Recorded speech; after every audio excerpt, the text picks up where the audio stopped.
kembali lagi bersama saya salah satu mahasiswi dari Sekolah Tinggi Pastoral Santo Petrus Keuskupan Atambua, semester 5. Pada kesempatan ini, saya akan membawakan sebuah renungan dengan tema pengampunan tanpa batas.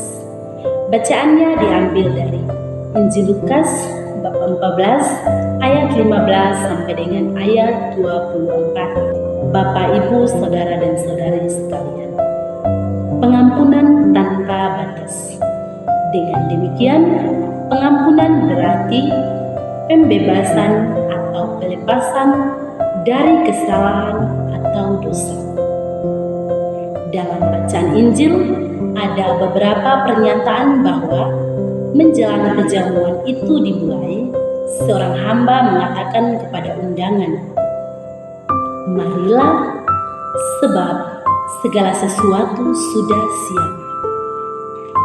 Tetapi mereka bersama-sama meminta maaf. Yang pertama berkata kepadanya, "Aku telah membeli ladang dan aku harus pergi melihatnya. Aku minta dimaafkan."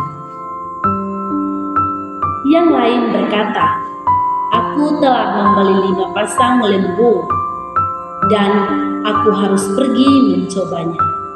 Aku minta dimaafkan." Umat beriman yang terkasih dalam Kristus, jika kita ingin benar-benar mencintai, kita harus belajar bagaimana saling memaafkan.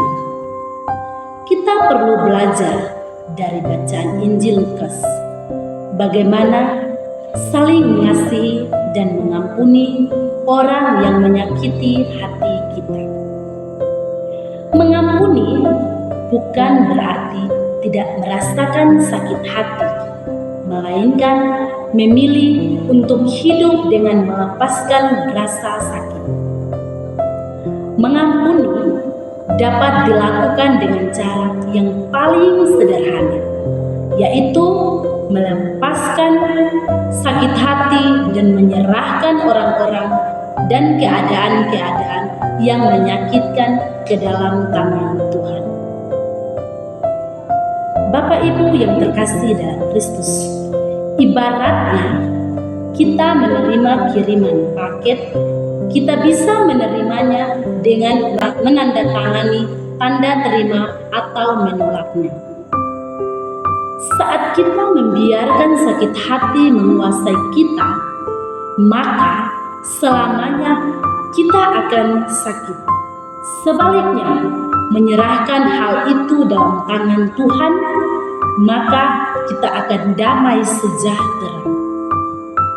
Umat beriman yang terkasih dalam Kristus, kalau ada orang yang membenci kita, itu bukanlah masalah kita, melainkan orang itulah yang mempunyai masalah.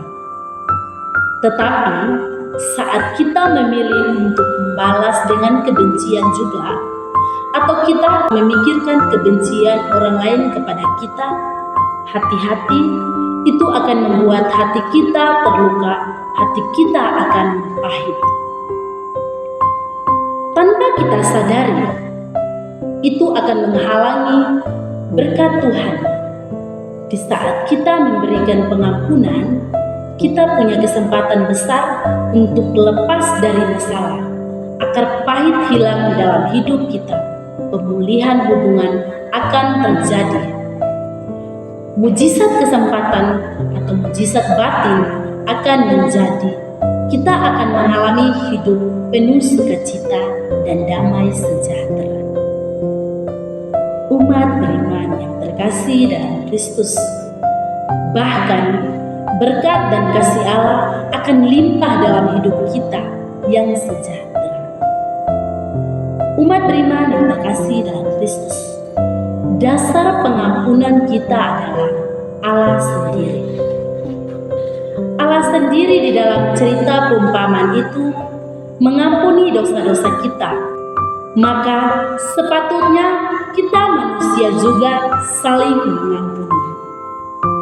umat beriman yang terkasih dalam Kristus. Menerima orang lain dalam kehidupan kita tanpa memperhitungkan dosa atau kesalahannya. Kita menerima dia karena dia adalah saudara dan saudari kita. Dalam doa Bapa kami, kita selalu berseru, ampunilah kesalahan kami, seperti kami pun mengampuni orang yang bersalah kepada kami. Semoga hati kita juga terbuka seperti hati Bapa untuk selalu mengampuni orang yang bersalah kepada kita. Pengampunan itu tanpa batas. Orang yang tidak pernah meminta ampun atau meminta maaf adalah orang yang merasa dirinya paling suci di bumi ini. Orang tersebut merasa kebenaran hanya miliknya. Waspadalah terhadap orang demikian, karena Tuhan tidak mengajarkan demikian. Mari kita meminta pertolongan Roh Kudus-Nya Tuhan agar kita diberi hati mengampuni dan meminta ampun. Karena dengan demikian kita bisa belajar dari teladan Tuhan Yesus Kristus yang Dia ajarkan. Orang benar tidak akan menghakimi orang yang bersalah kepadanya, tetapi hati orang fasik penuh dengan menghakimi.